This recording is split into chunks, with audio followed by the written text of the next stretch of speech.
ఆంధ్రప్రదేశ్ మాజీ ముఖ్యమంత్రి జగన్మోహన్ రెడ్డితో పాటు ఆయనకు వత్తాసు పలుకుతున్న వారిని ఎలా అర్థం చేసుకోవాలి? తాను అధికారం కోల్పోవలసి వస్తుందని కలలో కూడా ఊహించని జగన్మోహన్ రెడ్డి ఇప్పుడు కరుణామయుడి ముసుగు తొలగించి తనలోని వికృత మనస్తత్వాన్ని ప్రదర్శించడానికి ఏమాత్రం మొహమాట పడడం లేదు. అయితే అతనిలోని ఉక్రోషం రాజకీయంగా మేలు చేస్తుందా, కీడు చేస్తుందా అన్నది చెప్పలేని పరిస్థితి. గత ఎన్నికల్లో వైసీపీ గెలుస్తుందని 1.5 కోటి వరకు పందెం కాసి నష్టపోయిన నాగమల్లేశ్వరరావు అనే కార్యకర్త ఆత్మహత్య చేసుకున్నాడు. ఈ సంఘటన జగన్మోహన్ రెడ్డి ఆపద్ధర్మ ముఖ్యమంత్రిగా ఉన్నప్పుడే జరిగింది.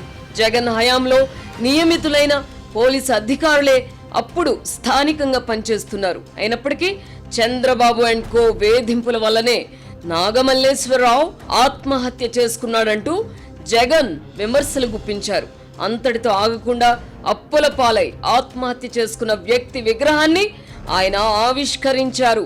ఈ ధోరణి దేనికి సంకేతమో ఆయనే చెప్పాలి. ఈ సందర్భంగా జగన్మోహన్ రెడ్డి మద్దతుదారులు హద్దులు మీరి తాము తిరిగి అధికారంలోకి వస్తే ఎంత కిరాతకంగా వ్యవహరించబోతామో దాచుకోకుండా ప్లకార్డుల రూపంలో రాష్ట్ర ప్రజలను హెచ్చరించారు. గంగమ్మ జాతరలో పొట్టేళ్ల తలలు నరికినట్టు మళ్ళీ అధికారంలోకి వచ్చాక ఒక్కొక్కరిని రప్ప రప్ప నరుకుతాం, రాజారెడ్డి రాజ్యాంగాన్ని పల్నాడు నుంచి అమలు చేస్తాం, 2029 తర్వాత తమకు అడ్డొస్తే తొక్కి పడేస్తాం అంటూ ప్లకార్డులు ప్రదర్శించారు. సభ్యత, సంస్కారం, బాధ్యత తెలిసిన ఏ నాయకుడైనా ఇలాంటి ఆలోచన ధోరణులకు అడ్డుకట్ట వేస్తారు. అయితే జగన్మోహన్ రెడ్డి అలా చేయకుండా సదరు వ్యాఖ్యలను సమర్థించారు. పుష్ప సినిమాలో డైలాగులు చెప్పిన తప్పేనా? మనం ఎక్కడున్నాం? ప్రజాస్వామ్యంలో ఉన్నామా అని ప్రశ్నించడమే కాకుండా రప్ప రప్ప నరుకుతాం అనడంలో తప్పే ఉంది అని ముఖ్యమంత్రిగా పనిచేసిన జగన్మోహన్ రెడ్డి చెప్పడం రాష్ట్ర ప్రజలను దిగ్భ్రాంతికి గురి చేసింది. జగన్మోహన్ రెడ్డి పాలన ఎలా ఉండిందో ప్రత్యక్షంగా చూసి అనుభవించిన ప్రజలు ఇప్పుడు ఈ వ్యాఖ్యలు, హెచ్చరికలతో భయభ్రాంతులకు గురవుతున్నారు. రప్పా రప్పా నరకడాన్ని జగన్మోహన్ రెడ్డి సమర్థించడాన్ని చూసి నాగరిక సమాజం ముక్కున వేలేసుకుంది. ఈ చేష్టలు, పోకడలు జగన్మోహన్ రెడ్డికి రాజకీయంగా ఎలా మేలు చేస్తాయో అంతు పట్టడం లేదు. రాష్ట్రంలో శాంతి భద్రతల సమస్యలు సృష్టించడం జగన్ అండ్ కో లక్ష్యమైతే అయి ఉండవచ్చును గాని ప్రశాంత వాతావరణం కోరుకునే ప్రజలు ఇలాంటి వికృత పోకడలను హర్షించలేరు.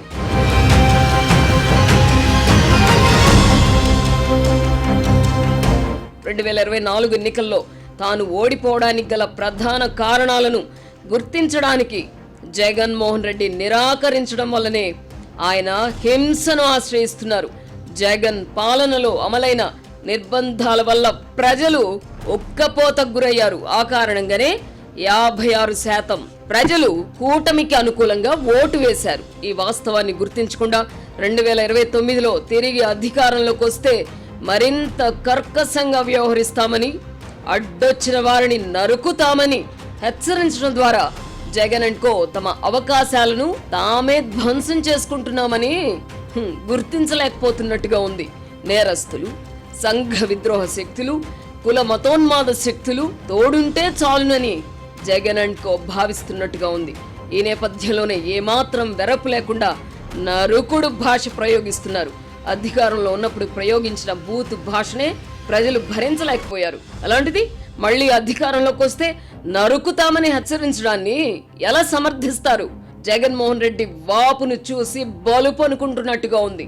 ఓదార్పు పేరిట జరుగుతున్న పర్యటనలకు భారీగా జన సమీకరణ చేస్తున్నారు. అలా వచ్చిన వారు జగన్ చుట్టూ చేరి పిచ్చిగోల చేస్తున్నారు. ఇదంతా చూసి 4 ఏళ్ల తర్వాత తాను మళ్ళీ ముఖ్యమంత్రి అవుతానని జగన్మోహన్ రెడ్డి కలలు కంటున్నారు. అతని మద్దతుదారులు కూడా అదే ట్రాన్స్ లోకి వెళుతున్నారు.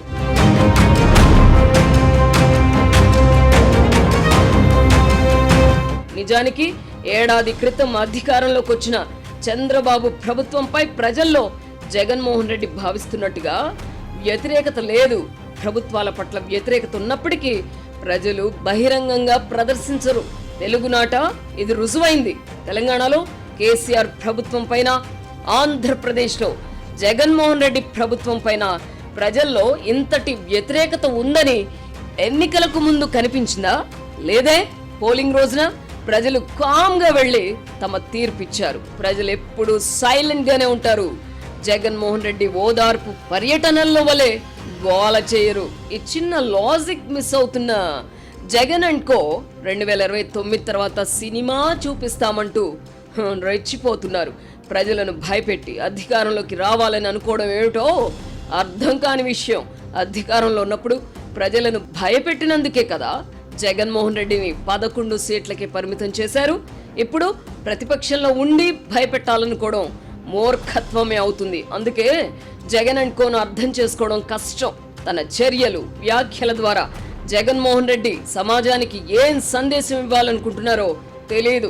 ఏదేమైనా ఇలాంటి పెడ ధోరణులను కూటమి ప్రభుత్వం ఉక్కుపాదంతో అణచివేయాలి. తాను మళ్లీ అధికారంలోకి వస్తే ఎంత కర్కశంగా వ్యవహరించేది జగన్మోహన్ రెడ్డి చెప్పకనే చెబుతున్నారు. కనుక అతనికి ఆ అవకాశం ఇవ్వకుండా అత్యంత కఠినంగా వ్యవహరించాలి.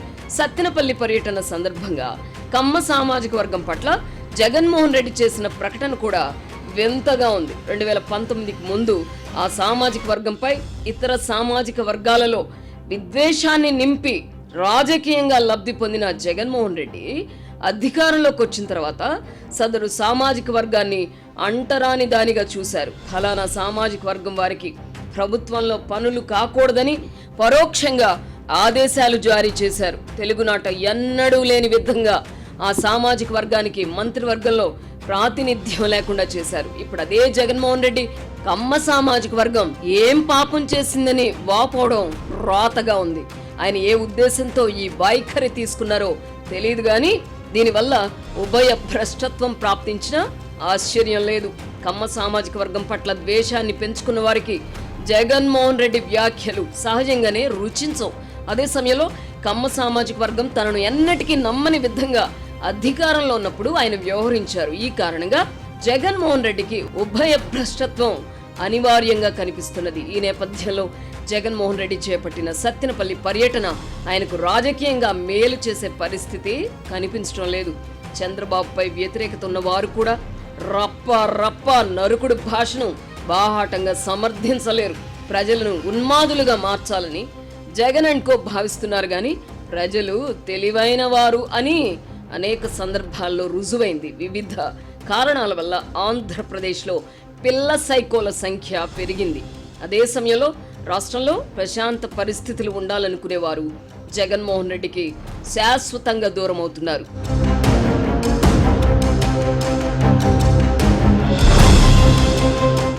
నీలి మీడియాకు తోడుగా కూలి మీడియా అండగా ఉండగా తమకు తిరుగుండదని జగన్ అండ్ కో భావించవచ్చును గాని ఈ మీడియానే 2024లో జగన్ ఘోర పరాజయాన్ని నిరోధించలేకపోయింది. జగన్ రోత ఛానల్లో పిచ్చివాగుడు వాగిన వారు ఇప్పుడు అనుభవిస్తున్నారు. చంద్రబాబు ప్రభుత్వాన్ని తిట్టిపోస్తున్నందుకు జగన్ అండ్ కో నుంచి తనకు డబ్బు ముడుతోందని కృష్ణరాజు అనే స్వయం ప్రకటిత ఎడిటర్ పోలీసుల విచారణలో చెప్పారు. జర్నలిస్టులం, అనలిస్టులం అని చెప్పుకుంటున్న వారు ఈ స్థాయికి దిగజారన్నమాట. పత్రికా స్వేచ్ఛ గురించి ఇప్పుడు జగన్మోహన్ రెడ్డి గొంతు చించుకుంటున్నారు. ఆయనకు వత్తాసుగా మరికొన్ని గొంతులు వినిపిస్తున్నాయి. జగన్ అధికారంలో ఉన్నప్పుడు ఆంధ్రజ్యోతి పత్రికను 5 ఏళ్ల పాటు వెంటాడి వేధించినప్పుడు గాని, ఏబిఎన్ ఛానల్ ప్రసారాలను 5 ఏళ్ల పాటు అడ్డుకున్నప్పుడు గాని ఈ గొంతులు ఎక్కడికి పోయాయో తెలీదు. ఒక రాజకీయ పార్టీ అధినేత ఏర్పాటు చేసుకున్న మీడియాకు మాత్రమే స్వేచ్ఛ ఉండాలని వారు కోరుకుంటున్నారేమో తెలియదు. తెలుగునాట మీడియా పవిత్రత ఏనాడో మంటగలిసింది. రాజశేఖర్ రెడ్డి అధికారంలోకి రాకముందు మీడియాలో కొన్ని లోపాలున్నప్పటికీ కనీస ప్రమాణాలుండేవి.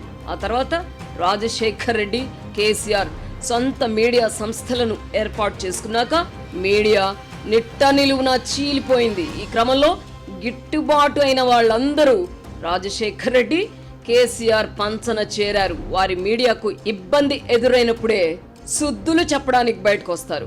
5 ఏళ్ల పాటు ఇటు కేసీఆర్, అటు జగన్మోహన్ రెడ్డి ఆంధ్రజ్యోతి పత్రికకు పైసా ప్రకటన కూడా ఇవ్వకపోయినా కేసులు పెట్టి వేధించినా వీళ్లకు నోళ్లు పగలలేదెందుకో. రాజకీయ పార్టీలతో ప్రత్యక్ష సంబంధాలు లేని మీడియాకే రంగులు పూసినప్పుడు రాజకీయ పార్టీల సొంత మీడియాలో పనిచేస్తున్న వారికి పరిస్థితులు ప్రతికూలించినప్పుడు ఇబ్బందులు తప్పవు. అధికారంలో ఉన్నప్పుడు లబ్ధి పొందిన వాళ్ళు అధికారం లేనప్పుడు కూడా అదే దర్జా ఒలకబోయాలనుకుంటే ఎలా? అధికారంలో ఉన్నప్పుడు రాజధర్మాన్ని పాటించని వారు కూడా ఇప్పుడు పత్రికా స్వాతంత్ర్యం అని గొంతు చించుకుంటే ఎబ్బెట్టుగా ఉంటుంది. అందుకే మీడియా గొడవలను ప్రజలు కూడా పట్టించుకోవడం లేదు.